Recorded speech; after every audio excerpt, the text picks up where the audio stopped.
Salam alaikum wa rahmatullahi wa barakatuh. Aujourd'hui, dans cette vidéo-là, on s'intéresse à la factorisation de Cholesky.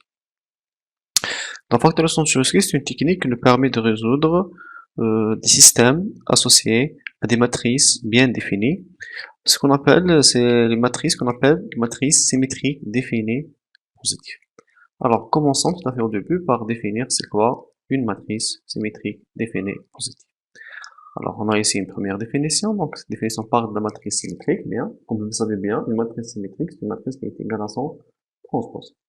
Alors, parmi les propriétés très intéressantes pour les matrices symétriques, c'est le fait que les valeurs propres d'une matrice symétrique sont tous réelles. Alors, les valeurs propres de la matrice symétrique sont tous réelles. Ça, c'est une propriété qui est très importante. Alors, maintenant, parlons de la matrice symétrique définie positive. Pour avoir une matrice symétrique définie positive, tout à fait au début, je dois avoir une matrice qui est symétrique et qui vérifie l'une des quatre propriétés équivalentes suivantes. Alors, la première propriété, c'est que pour toute colonne non nulle X à un élément réel, on a le produit de X transposé fois A fois X. Donc, ce produit-là, c'est un produit scalaire. À la fin d'un donné, un scalaire doit être positif. Donc, pour toute matrice X non nul, je dois avoir ce produit-là, plutôt, pour tout vecteur X à un élément non nul, je dois avoir ce produit strictement positif. Alors, c'est quoi un vecteur qui est non nul? C'est un vecteur qui a au moins un élément qui n'est pas nul. Alors, la deuxième propriété, toutes les valeurs propres de A sont strictement positives. Bien sûr, ici, les valeurs propres de A, le fait que la matrice est symétrique, elles seront réelles. Donc, seront réelles et strictement positives. Troisième propriété, il existe une matrice B appartient à M1 de R, c'est-à-dire une matrice B carrée, telle que ces éléments sont des éléments de valeur réelle, telle que A est égal à B fois B transposé. La quatrième propriété, c'est la suivante. Les indéterminants de ce matrice principale de A sont strictement positifs. Alors, la matrice qui est symétrique, qui vérifie l'une de ces quatre propriétés, est des matrices définies positives. Ces quatre propriétés sont équivalentes, alors si une est vérifiée, les autres seront vérifiées d'une façon automatique. Bien. Alors, si on veut prouver qu'une matrice est symétrique, il suffit de prouver l'une de ces quatre propriétés. Prenons maintenant un petit exemple. Alors, je commence par cette matrice A. Alors, c'est cette matrice 3 fois 3, donc 1, 1, 0, 1, 2, 1, 0, 1, 2. Bien, on doit prouver qu'elle est symétrique, définie, positive. Alors, on commence toujours par prouver qu'elle est symétrique. On a IJ est égal à GI, quel que soit IGG. Donc, ce qui va dire que A est égal à A transposé. Donc, on peut voir facilement, donc, on a cet élément est égal à celui-là. Ça est égal à ça. Et enfin, ces deux-là sont aussi donc, la matrice est symétrique, symétrique. Alors, pour prouver maintenant qu'elle est symétrique définie positive, on va prouver l'une des quatre propriétés suivantes. Alors, qu'est-ce que je vais faire? Je vais utiliser trois propriétés et on va voir comment on peut l'utiliser. Donc, on va utiliser trois propriétés. Alors, il suffit de faire un, mais ici, je vais expliquer les trois propriétés. Alors, la première méthode concernant l'utilisation de la notion de déterminant de ce matrice principale. Alors, c'est quoi les matrices principales? Si je parle de ce matrice principale, alors je parle de cette matrice, premièrement, celle-ci, c'est la deuxième, et enfin, la troisième. Alors, ces matrices-là que j'ai expliqué, j'ai indiqué, doit avoir un déterminant strictement positif. Alors, le 1 est positif, donc c'est vérifié. Maintenant, je prends la matrice 2 fois 2, donc là, c'est cette matrice, donc son déterminant est égal aussi à 1, donc il est positif. Et enfin, la matrice A elle-même, son déterminant c'est 1, elle est positive. Bien sûr, comment je calcule le déterminant de ma matrice? Alors, je prends une ligne bien comment on va développer, c'est par rapport à la première ligne. Je prends le 1. Alors, voici le 1. On va éliminer la première ligne et la première colonne. Et on va multiplier 1 par le déterminant de cette sous-matrice-là. on a fait fois 2 fois 2, moins 1 fois. Puis, alors qu'est-ce qu'on peut faire? Un autre, donc je prends ce 1 maintenant. Bien sûr, on va faire plus, moins, plus, donc c'est 1, on va développer maintenant par rapport à ce 1 là. On va éliminer la deuxième ligne, plutôt la deuxième colonne, la première ligne. Il me reste cette sous-matrice qui contient 1, 0 et 1, 2. Donc, ça sera moins 1 fois 1 fois 2, moins 0 fois 1.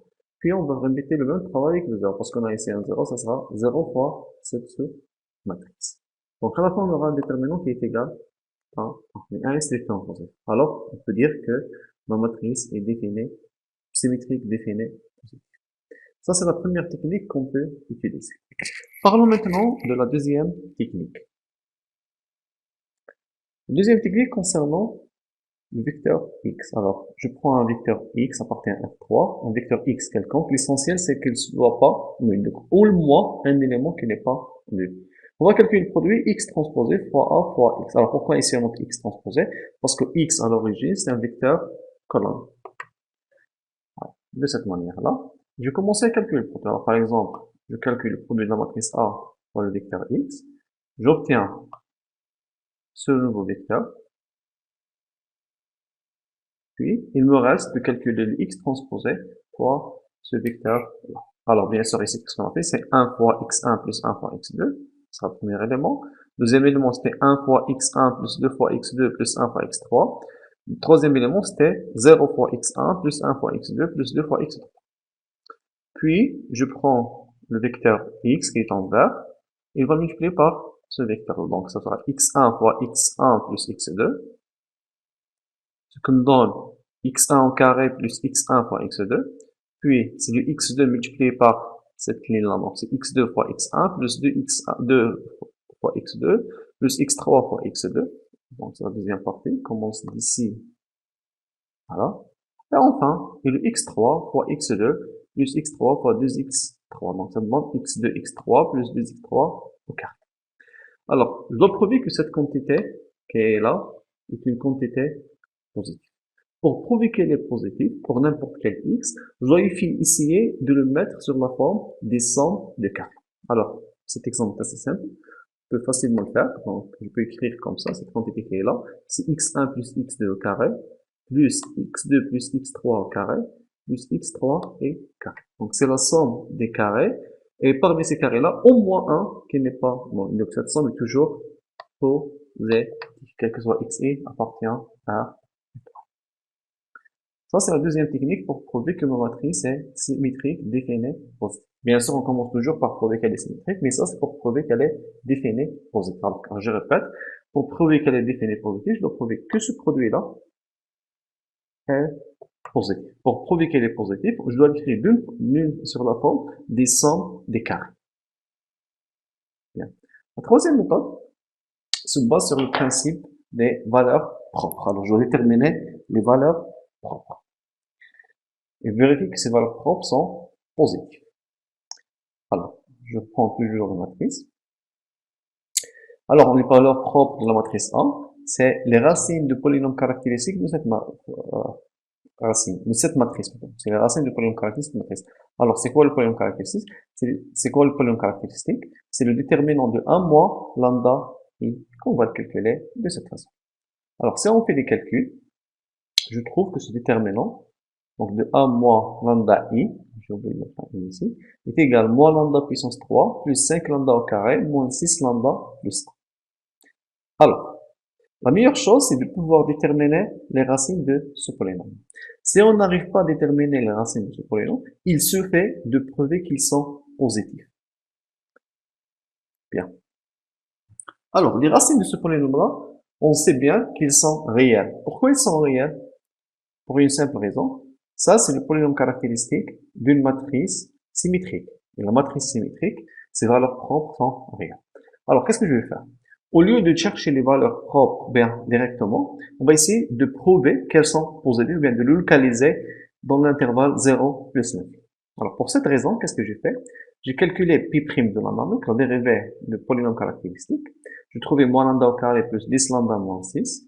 Les racines de p sont 10 moins la racine de 28 sur 6, est 10 plus la racine de 28 sur 6. Ces deux racines-là sont des racines positives. Alors, qu'est-ce que je peux remarquer? Je peux remarquer que P0 est égal à 1 et P de lambda 1 est égal à moins 1,11. Donc, il y a une racine entre 0 et lambda 1.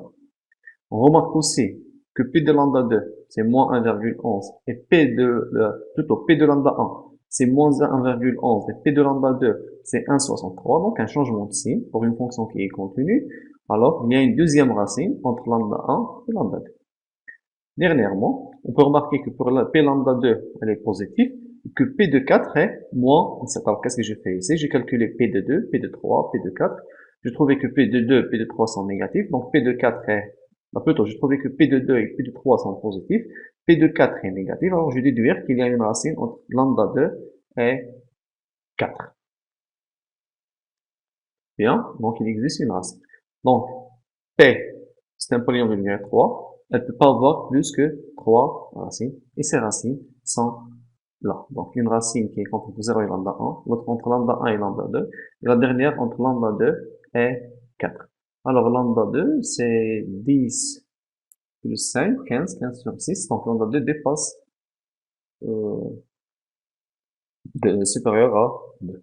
Maintenant, si les valeurs propres sont positives, on va dire que les valeurs propres sont strictement positives, alors la matrice A est symétrique, définie, positive. Bien.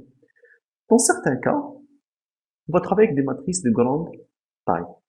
Pour les matrices de grande taille, le calcul des valeurs propres n'est pas facile. Le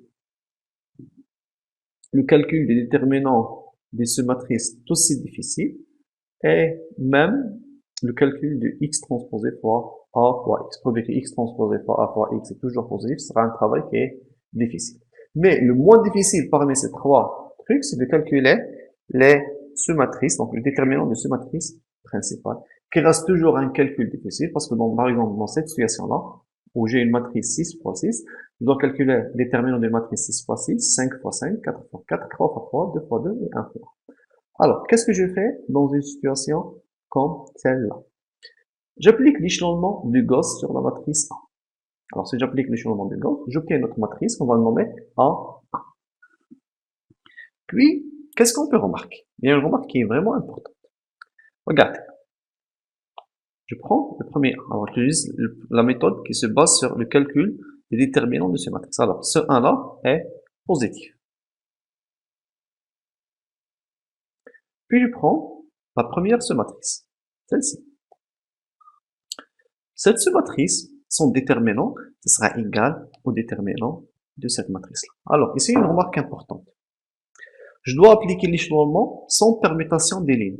Si nous serons obligés à permuter des lignes, donc la matrice ne sera pas définie positive. Alors, je dois faire l'échelonnement et assurer dans la première étape qu'on n'a pas fait une permutation des lignes. Bien. Si je remarque ces deux matrices, alors je reprends. Si je remarque ces deux matrices-là, celle-ci et la deuxième matrice est l'échelon. C'est comme après la première matrice et sur laquelle on a appliqué l'opération d'échelonnement. Alors, le déterminant de ces deux matrices-là est équivalent. Ce qui est vraiment important. Alors, le déterminant de cette matrice 1, 1, 1, 5, ça est égal au déterminant de 1, 1, 0, 4. Bien, cette matrice en déterminant est très facile à calculer. C'est le produit des éléments de diagonale, donc c'est 4, et il est positif. Maintenant, je prends la sous-matrice 3 fois 3. Elle sera, son déterminant sera équivalent au déterminant de cette sous-matrice. Donc, c'est combien? C'est 1 fois 4 fois 1. C'est 4 et il est positif. Je prends la sous-matrice 4 fois 4. Son déterminant, ça sera équivalent au déterminant de cette sous-matrice. Donc, ce sera 16 positif. Je prends la matrice 5 fois 5. Son déterminant sera équivalent au déterminant de cette matrice. Donc 16 fois 16, 256. Et si je prends la matrice A elle-même, donc le déterminant, ça sera équivalent au déterminant de la matrice A1, qui est 256. Bien, donc ça c'est une technique pour faciliter l'utilisation de la première technique qui se base sur le calcul des déterminants de ce matrice principale. J'utilise l'échelonnement de Gauss, puis le calcul des déterminants de ce matrice principale devient facile. Mieux que ça, pour que le déterminant de ce matrice principale, ça sera toujours positif, je dois avoir les éléments de diagonale strictement positifs. Alors, pour que le déterminant de chaque matrice soit positif, il se fait que ici, les éléments de la diagonale de 1, 1, donc, c'est-à-dire, seront strictement positifs. Et ça, c'est un résultat qui est important. Donc, il suffit de vérifier que les éléments de la diagonale de la matrice A1 sont tous strictement positifs pour prouver que la matrice A originale est définie et positive. Alors, on va continuer à travailler. Maintenant, on va parler de la décomposition. Comment faire la décomposition de Chomsky? La décomposition de Chomsky de la matrice A se base sur le principe suivant. Alors, on a dit que la matrice A, si elle est symétrique définie positive, il y aura une matrice B, telle que A est égal B fois B transpose. En réalité, on peut faire, Chomsky a remarqué une propriété qui est vraiment importante, que cette matrice A peut s'écrire comme produit de deux matrices, l'une triangulaire inférieure, l'autre triangulaire supérieure, telle que la première est la transposée de la deuxième. Alors, qu'est-ce qu'elle a fait? Elle a proposé d'écrire A comme produit de deux matrices. La première matrice Q, c'est une matrice triangulaire inférieure, et la deuxième matrice, ça sera son transposé. Donc, sur cette forme-là. Ce qui est important dans cette écriture, c'est que les éléments de A, de la matrice Q, et de Q transposé qui ne sont pas nuls sont les mêmes. Ce qui nous permet de réduire les opérations de calcul qu'on doit faire. Alors, regardez maintenant. Si je veux déterminer A, on peut remarquer, donc A fois A au carré est égal à 1, donc je peux dire que A est égal à 1. Puis, on va multiplier la première ligne par la première colonne, donc A fois B me donne 1. Je peux dire que B est égal à 1. Puis, toujours la première ligne fois la troisième, donc A fois C sera égal à 0, donc Z est égal à 0. Donc, qu'est-ce qu'on a fait? On a déterminé ces trois éléments qui sont les mêmes ici. Maintenant, il me reste uniquement trois éléments. Alors, pour avoir les autres, regardez, on détermine ces éléments-là. Ça, c'est la matrice. Puis, après avoir déterminé les premiers trois éléments, c'est on avance maintenant. Je prends la deuxième ligne pour la deuxième colonne. Donc, ce sera B fois B plus D fois D. Donc, B au carré plus D au carré doit être égal à 2. Sachant que B est égal à 1. Donc, D, ça sera égal à 1. Je détermine le D.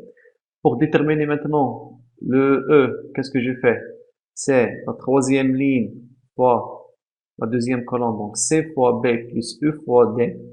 Donc, C fois B plus E fois D est égal à 1. Ça me permet de dire que E est égal à 1. Et enfin, pour déterminer la valeur de F, donc c'est la troisième ligne fois la troisième colonne, devient C au carré plus E au carré plus F au carré est égal à 2. Le C est déjà calculé, c'est un 0. Le E est déjà calculé, c'est un 1. Donc le F, ça sera obligatoirement 1 et j'ai obtenu facilement ma matrice.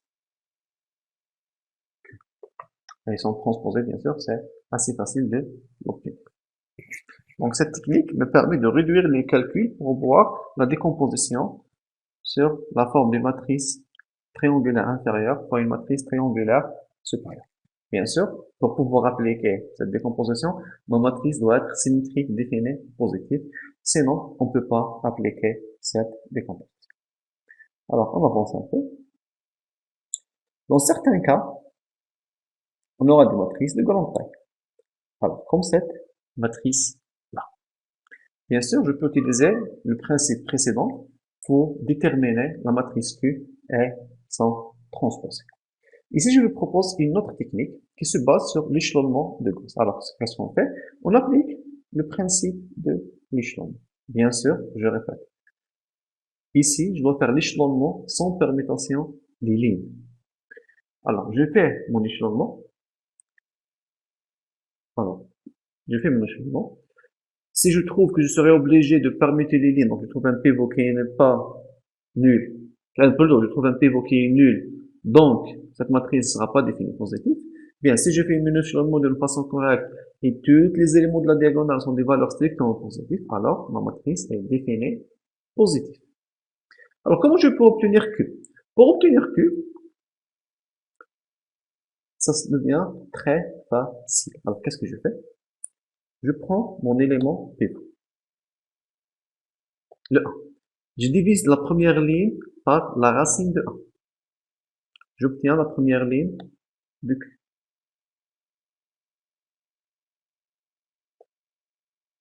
Puis, je passe à la deuxième. On va voir le 4.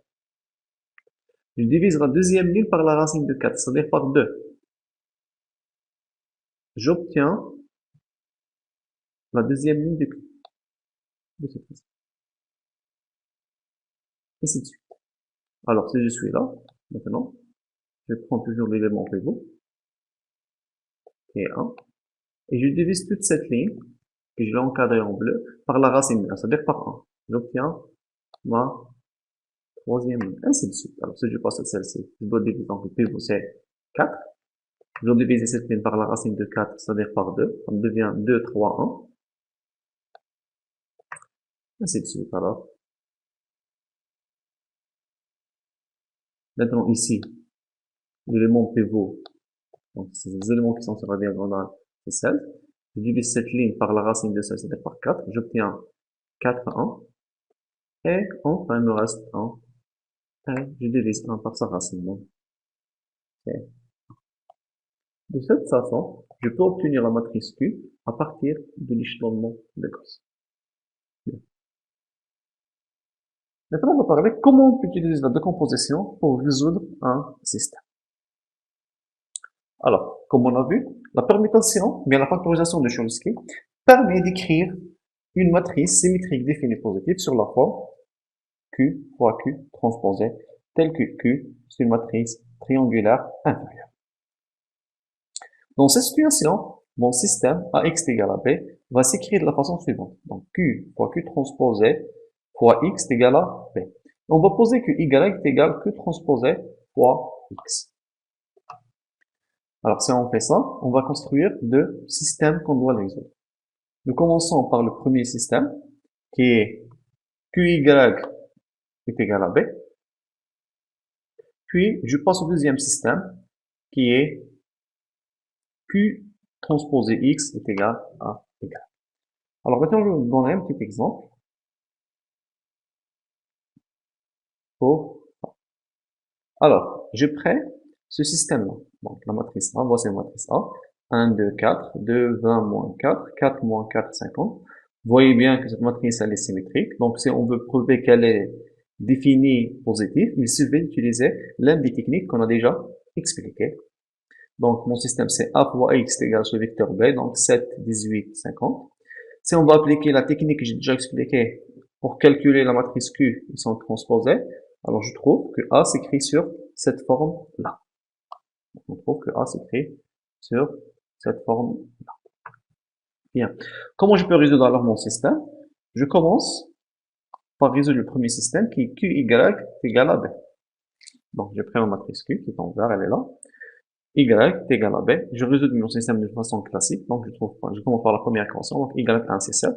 Puis la deuxième équation, 2Y1 plus 4Y2 est égal à 18. Le Y1 a été calculé. On peut dire que Y2, ça est égal à 1. Puis je calcule le dernier, donc, dernière équation, 4Y1 moins 3Y2 plus 5Y3 est égal à 50.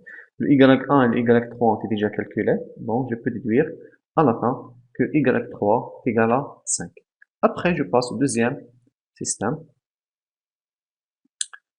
Alors, dans le deuxième système, donc, c'est le Q transposé. Donc, c'est 1, 2, 4, 0, 4, moins 3, 0, 0, 5.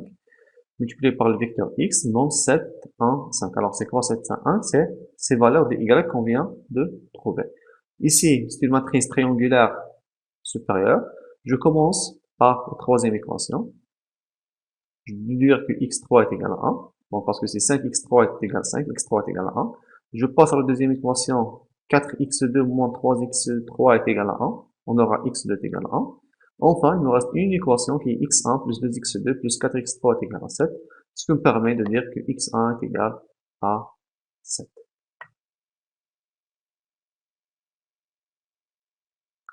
Alors, merci pour votre attention. C'est tout pour aujourd'hui. À la prochaine séance.